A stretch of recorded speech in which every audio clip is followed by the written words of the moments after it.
Shabbat Shalom, everyone. Shabbat Shalom.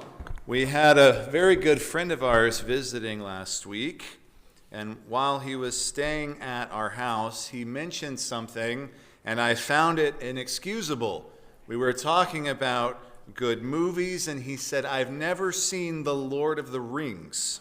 Now, in some houses, that could pass, but in our home, we are very nerdy, and also they're just amazing films. So this was completely unacceptable to me, especially because these movies are consistently ranked some of the best movies ever made. So I forced him to sit down, and we journeyed to Middle Earth together by watching the first movie, The Fellowship of the Ring. Now, I know some of you aren't nerds. I know you've been putting up with a lot of nerd sermons. I apologize. Not really. But let me give you a quick synopsis of The Lord of the Rings, if you've never been nerdy enough to watch this yourself. All right.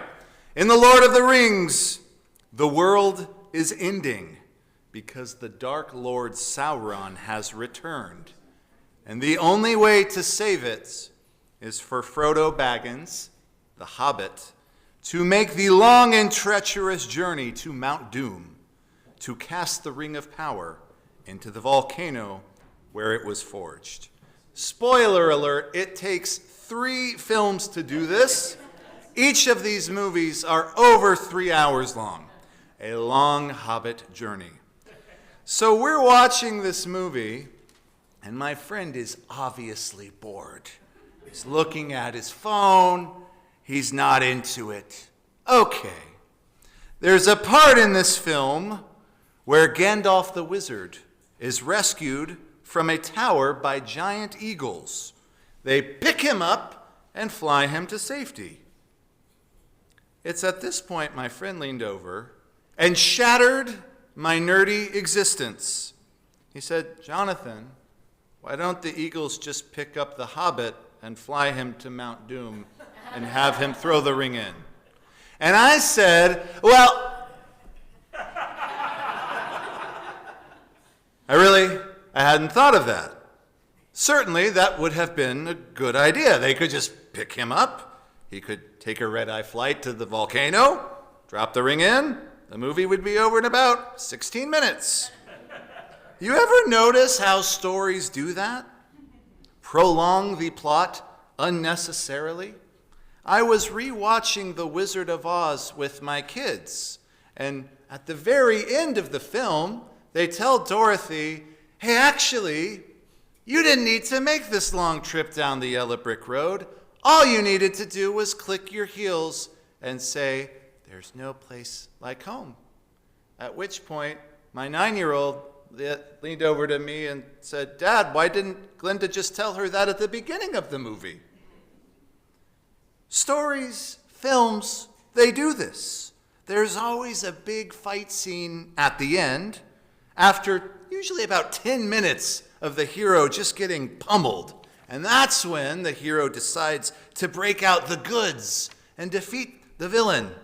If you watch Iron Man, he'll get broken in half, and then he'll activate the super part of his suit and defeat the villain. Why didn't he activate that to begin with? Rocky Balboa will get beaten to a pulp in the ring, and suddenly, as he's getting his tuchus kicked, he gets the eye of the tiger, and suddenly he's a fighting machine. Why not use that secret weapon or secret power at the start of the fight and save all of us this trouble? It would certainly save our heroes from getting completely clobbered. I feel the same way about this week's Torah portion, Va'era. This Parsha, if you've never read it, is all about plagues. We get 7 out of the eventual 10. First we have blood, then we have my personal favorite, frogs, then we get lice, then we get flies, death of the livestock, and then boils. And the last plague we get in our Parsha is hail. Of course, later we get the 3 last ones, locusts, darkness, and eventually the death of the firstborn. Now, what I've always wondered, maybe this is not a nice thought, you can judge me, but why did God just not kill off the firstborn right at the start? That would have significantly cut down on the time of all of this plague nonsense and slave nonsense. We could have easily spared all of those poor cattle that were afflicted. We could have avoided all of the people bumping into each other and into walls during the darkness, and thousands or millions of frog corpses that they would have made the Jewish slaves clean up. They could have avoided all of that. Why not use the last plague first? Why not have the eagles carry Frodo to Mordor? Why not tell Dorothy, just click your heels? I've got to admit, I'm kind of a history buff when it comes to Egyptology, and what's fascinating to me is that Egypt used to be the world superpower.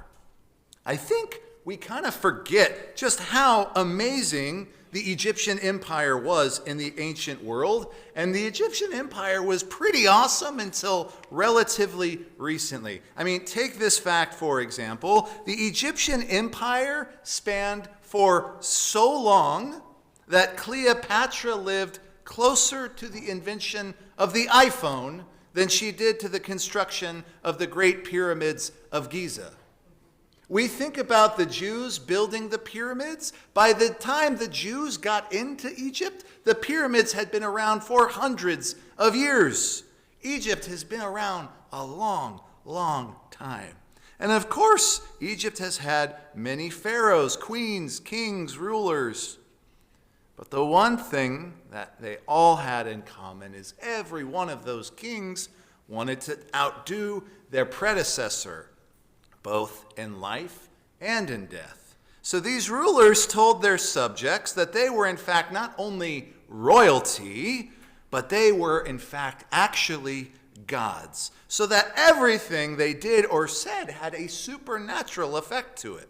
And who could argue with a god? If you watch the shows where they excavate pyramids and Egyptian tombs, you'll see that every so-called god king has his tomb lined with images of all of his accomplishments. In pictures and hieroglyphs, all of the walls depict the many battles he won, the women he married, the children he had, and yes, the people he enslaved. When Moses approaches Pharaoh in our Torah portion this week, Pharaoh is wading in the Nile about waist deep. And Maimonides comments on this idea. He said that he thinks Pharaoh would go into the river to use the restroom so that no one could see that he was actually a human being and not a god. Obviously, our God knew that Pharaoh was just a simple human. And this, dear friends, brings me back to my original point. You know what makes for great storytelling? The bigger they are, the harder they fall. Everybody loves that plot device. Perhaps this is why J.R.R. Tolkien didn't simply have eagles fly hobbits to the volcano to drop the ring in. Besides the fact that we couldn't have 3 movies, I mean, somebody's got to make 3 movies out of it. There's something about having little hobbits walk all the way across Middle-earth and right through the gates of Mordor that would humble any evil lord. Maybe this, too, is why Sylvester Stallone doesn't drop Mr. T in round number 1. We want the villain to see his defeat at the hands of the little man or average Joe. Just by the way, Sylvester Stallone's like this tall. He really is not so big. I think the reason that God doesn't deliver the final plague first is because God wants to show Pharaoh and all of Egypt that there's no such thing as a God king. God takes Pharaoh down a notch, and each time another plague is delivered, God continues to harden Pharaoh's heart. It's as if God is saying, I'm not done with you quite yet. And that's what this Parsha is really all about, showmanship. Take, for instance, the one-upsmanship contest between Moses and Pharaoh's sorcerers. I love this story. Moses has a staff that can turn into a snake. So Pharaoh's sorcerers make their staffs turn into snakes. And then Moses' snake staff eats their snake staffs. This is something that would happen at like a David Copperfield magic show in Las Vegas. Now I have to mention this little caveat. Just because I'm a rabbi does not mean I know the motivations for what God does. But I'm inclined to offer different theories. Oftentimes when we think that the stories we're told are supposed to teach us a lesson, or they're supposed to teach the main hero a lesson, but I wonder, what if they're designed to teach the villain in the story a lesson? What if the whole Exodus story is God showing the land of Egypt and essentially the whole pagan world that there really is just one true deity? Or maybe God doesn't want our heroes to take the easy way out because the journey is the whole process. Dear friends, I don't believe it myself, but believe it or not, we're almost done with January of 2025. I don't know where the heck it went. And while our lives are not storybooks, and while we're certainly more than characters, we will have to make decisions that will affect our journey for the rest of 2025. We will have to make decisions that affect our story, that affect our next page. Will we want to be carried to the mountain on wings of eagles, or will we want to do the work of walking it ourselves? That's the only way we'll grow. Will we confront Pharaoh, or will we pawn it off on someone else? God has shown us and our ancestors that there is truly just one deity that remains and reigns above us all. God was around back then.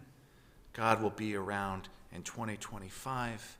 And God was around before time even existed. God was there long before the pyramids, and God will be there when every brick crumbles into complete dust. So it's up to us. Will we walk with God, or like the prophet Isaiah says in our Haftorah tomorrow, will we ride on wings of eagles? It's up to us. Shabbat Shalom.